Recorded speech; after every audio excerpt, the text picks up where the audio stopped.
हरे कृष्णा। श्रीमद् भगवत गीता अध्याय 1। शंकरो नरकायैव कुलघ्नानां कुलस्य च पतन्ति पितरो ह्वेषां लुप्तपिण्डोदकक्रियः। अवांछित संतानों के होने से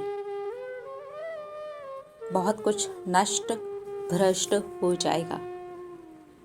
अर्जुन यही कहते हैं। फिर पिंडदान कौन करेगा? जल कौन देगा? पिंडदान पितरों के लिए किया जाता है। लेकिन इस तरह से अवांछित संतानें होने से तो कोई भी सकाम कर्म नहीं करेगा। सकाम कर्म, अगर सकाम कर्म बंद हो जाएंगे तो कौन अपनी जो विधि विधान है उसका पालन करेगा? और वो बंद होंगे अवांछित संतानों की उत्पत्ति से। अवांछित पौधे भी अगर कहीं लग जाएं तो वो भी कष्ट देते हैं। अवांछित कुछ भी हो जाए तो वो कष्ट का ही कारण बनता है। यहाँ पर जो अवांछित संतानें हैं वो काफी महत्वपूर्ण है समझने के लिए। हमने 40वें और 41वें श्लोक में समझा, कुल है हम, सनातन धर्म है हमारे मन की शांति। स्त्रियां दूषित हो जाएंगी, ये बात 41वें श्लोक में अर्जुन कहते हैं, क्योंकि वो परिणाम देखने का प्रयास कर रहे हैं। स्त्रियों से हमने समझा था हमारा जरूरत से ज्यादा सेंसिटिव हो जाना, हमारी किसी भी इच्छा के प्रति, किसी भी आदत के प्रति, तो उससे हमारा स्त्रीत्व, जो कुछ भी हम इच्छा करते हैं, अगर वो हम पर हावी हो जाती है और उसको लेकर के हम ज़रूरत से ज़्यादा सेंसिटिव हो जाते हैं, हम रोते हैं, तड़पते हैं, तो इस तरह से हम हमारे स्त्रीत्व को ख़त्म करके अवांछित संतानों को जन्म देने के लिए पूरी तरह से तैयार हो जाते हैं। स्त्रीत्व स्त्री से जुड़ा हुआ मतलब नहीं है, हमारी इच्छाओं से जुड़ी हुई सेंसिटिव, हमारा ज़रूरत से ज़्यादा उस चीज़ को महसूस करना, तड़पना, रोना, पाने की इच्छा करना। अगर कोई बुरी आदत है तो उससे पीछा ना छुड़ा पाना, उसके लिए बहुत हद तक टूट जाना, उससे होती हैं अवांछित संतानें। तो ये स्त्रियां तो पुरुषों में भी हैं और ये स्त्रियां तो स्त्रियों में भी हैं।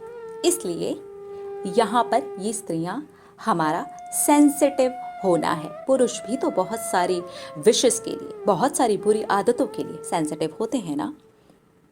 यानी कि ये जो स्त्री है जिसकी बात की गई है, जिसके दूषित होने की बात की गई है हमारे अंदर की महाभारत के लिए, वो यही है कि हम उससे पीछा नहीं छुड़ा पा रहे, वो हावी हो गई है।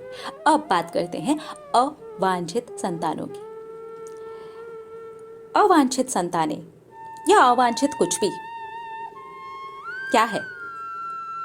हमने कोई इच्छा की या फिर हमारी कोई बुरी आदत है, वो हम पर हावी है। अब इसके चलते हम रोएंगे, तड़पेंगे, एक नया कर्म करेंगे। वो नए कर्म में हम और बुरी तरह से धंसेंगे।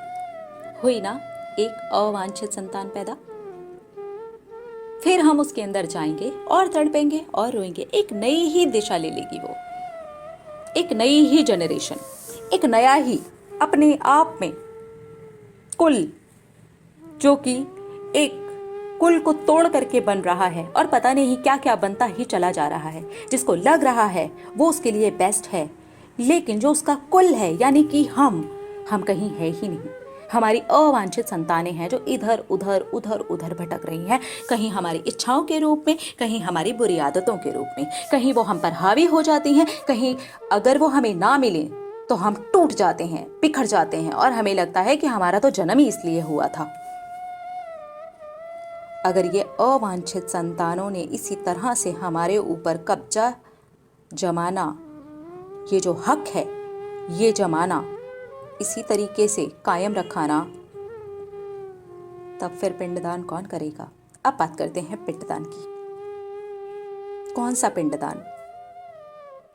वो पिंडदान जो अब तक हमने देखा है, या फिर यहाँ पर हम समझेंगे हमारे अंदर की महाभारत के लिए कौन सा पिंडदान? दूसरी आत्माओं के लिए अच्छा कब सोचेंगे, अच्छा कब करेंगे? अगर हमारी ही अवांछित संतानें हैं, हमारी ही अवांछित इच्छाओं से उत्पन्न हमारा रोना, बिलखना, विलाप करना है, तो जो दूसरी आत्माएं हैं उनके बारे में हम कब सोचेंगे, कब अपनी सोच का उनके लिए दान करेंगे? वो है सच्चा पिंडदान। किसी आत्मा के लिए अच्छा सोचना, ठंडक भरा सोचना, यह है सच्चा पिंडदान। सकाम भाव से, मुझे कुछ नहीं चाहिए, कुछ भी नहीं चाहिए, कुछ भी नहीं चाहिए। एक तो हो गया वो वाला कर्म जहाँ पर हमारे अंदर ये वाली चीज़ें हैं, मुझे ये चाहिए तब मैं तुम्हारे लिए अच्छा सोचूंगा। ये तो आ जाता है हमारा सकाम कर्म कि हम अच्छा सोचेंगे। क्यों सोचेंगे? क्योंकि हमें कुछ चाहिए। एक होता है हमारा निष्काम कर्म। हमें नहीं पता हमें क्या मिलेगा क्या नहीं मिलेगा, हमें कुछ चाहिए भी नहीं, लेकिन हम किसी और आत्मा के लिए, हम जिसे जानते भी नहीं, अच्छा सोचेंगे, एक अच्छी सोच का दान देंगे, एक ठंडक का दान देंगे। हम नहीं जानते उस आत्मा को, हम उसके लिए पिंडदान करेंगे, तो वो हम तभी कर सकेंगे जब ये अवांछित संतानों की उत्पत्ति बंद कर सकेंगे। ये श्लोक हमें बहुत गहरी शिक्षा दे रहा है, हमें ये बताने की कोशिश कर रहा है कि इस तरह से पिंडदान रुक सा गया है, किसी को किसी की नहीं पड़ी। किसी को दूसरी आत्मा के लिए अगर कुछ सोचना भी पड़ जाए ना, तो वो तड़प उठती है, अरे क्यों सोचना है, अरे इतना समय नहीं है हमारे पास में, अब हम उसके लिए अच्छा सोचते बैठें। और तो और आज तो कहानी इतनी खराब है, ये सब अवांछित संतानों की ही देन है कि हम किसी को अच्छा होते हुए देख नहीं सकते। आप देखिए आसपास, कौन आपको अच्छा होते हुए देख पा रहा है? वहां आपको दिखेंगी अवांछित संतानें। कौन आपकी खुशी से कष्ट में है? आपको दिखेंगी संतानें, वही अवांछित संतानें आपको दिखेंगी। अपने अंदर देखिए, कहाँ किसके सुख से कष्ट होता है? अवांछित संतान। ये अभी नहीं हो गया है, इसी जन्म में नहीं हो गया है, पता नहीं कब से इसे ढोते ला रहे हैं, अपने ऊपर एक भार सा कर लिया है। संतान पे संतान, संतान पे संतान, संतान पे संतान इतनी दूषित हो गई है ना कि कहना ही क्या। जहां पर कुल का अता पता ही नहीं है, हमारा अता पता ही नहीं है, कुल हम ही हैं। हमारे अंदर की शांति का, हमारे सनातन धर्म का, जो कि हमारे अंदर की शांति है, वही है सच्चा सनातन धर्म, उसका अता पता ही नहीं है। तब तो स्त्रीत्व का दूषित होना बनता है, हमारा ज़रूरत से ज़्यादा सेंसिटिव हो जाना बनता है। और जब हम ज़रूरत से ज़्यादा सेंसिटिव होते हैं तो एक के बाद एक, एक के बाद एक, एक के बाद एक इसी तरीके के बुरे कर्मों में हम लगे रहते हैं। चाहे फिर हम सोच करें, चाहे फिर हम एक्शंस लें, चाहे फिर हम कुछ भी करें, अवांछित संतानों को हर पल में जन्म देते हैं। हम अपने आस पास में भी देख सकते हैं। इसलिए पिंडदान करें, पिंडदान करें, पिंडदान करें, एक अच्छी सोच का दान करें, और उसके बाद देखें कितनी शांति मिलती है।